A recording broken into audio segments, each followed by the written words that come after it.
ခေါင်းထဲမှာအမိုက်တွေထက်အဲ့ဒီအမိုက်တွေနဲ့ပူလောင်နေတယ်ဆိုလို့ရှိရင်ခေါင်းအေးမထားနိုင်တော့ကျွတ်ခေါင်းအေးဆိုလို့ရေစွတ်တာမျိုးမလုပ်လိမ့်နဲ့နော်အေးပတ်တော့မယ်ခေါင်းအေးထားဆိုတာအပူတွေအတွေးမတွေးနဲ့အရှုပ်တွေမထက်နဲ့မြူနီစပယ်အမိုက်ပုံကြီးမဖြစ်စေနဲ့ကိုယ်အုံနောက်ထဲမှာကြည်လင်အေးမြပြီးတော့တန်မိုးရှိတဲ့အရာတွေသာခေါင်းနဲ့ထည့်အလို့မို့ဆိုရင်အမိုက်ပုံကြီးဖြစ်သွားလိမ့်မယ်အဲ့ဒါတွေမထက်နဲ့ဝုန်းကိုတော့ချောင်းချောင်းထားခြေထောက်ကိုတော့နှွေးလေးထားလို့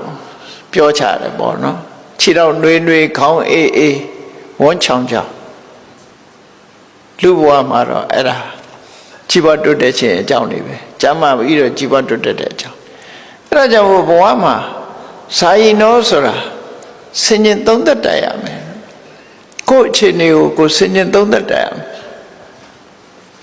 ငါလှုပ်နေတာဘာတွေနဲ့အချိန်ကုန်နေသလဲငါဘာလှုပ်သင့်သလဲဆိုတာကိုအမြဲတမ်းဆင်ញင်သုံးသက်ရမယ်ဒီတဲ့အစင်းမြင်လို့နိဗ္ဗာန်ရချင်တယ်ဆိုလို့ရှိရင်တော့ဘယ်ရာမှမမြဲဘူးဆိုတာကိုသိရမယ်ဆင်ញင်နဲ့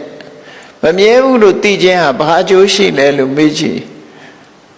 တွေ့တာမှုတွေကိုရှော့ချလို့ရတာလူတွေဟာတွေ့တာမှုဆွဲမဲ့မှုတွေပေါ်မှာတွေ့တာမှုဆွဲမဲ့မှုကိုအကြောင်းပြုပြီးတော့တွေ့တာတဲ့အရာအတွက်လှုပ်ချံလုံးမိသွားတတ်တယ်ပေါ့မကောင်းတာတွေလုံးမိသွားတယ်လုံးမိသွားလို့ဆိုးကျိုးတွေနဲ့တွေးတတ်တယ်ဒါကြောင့်မို့တွေ့တာမှုကိုရှော့ချဖို့ရတဲ့အရာခတ်သိမ်းဟာမမြဲဘူးဆိုတဲ့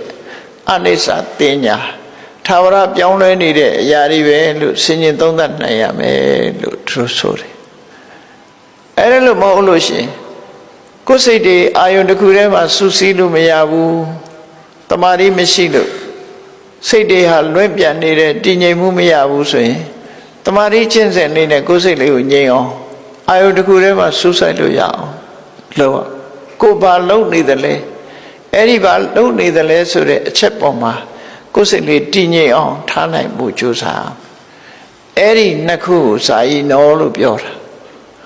ကမ္မဋ္ဌာန်းအထုတ်ပြီဆိုလို့ရှိရင်ကတော့သမထကျင့်စဉ်ကိုလည်းစာယီနောဝိပဿနာတရားအထုတ်တာလည်းစာယီနောပဲသဘာဝကိုအသိမှန်ဆင်ញင်သုံးသပ်တယ်အဲ့ဒါတမာရီနဲ့ပညာတိုးတက်အောင်ကြိုးစားခြင်း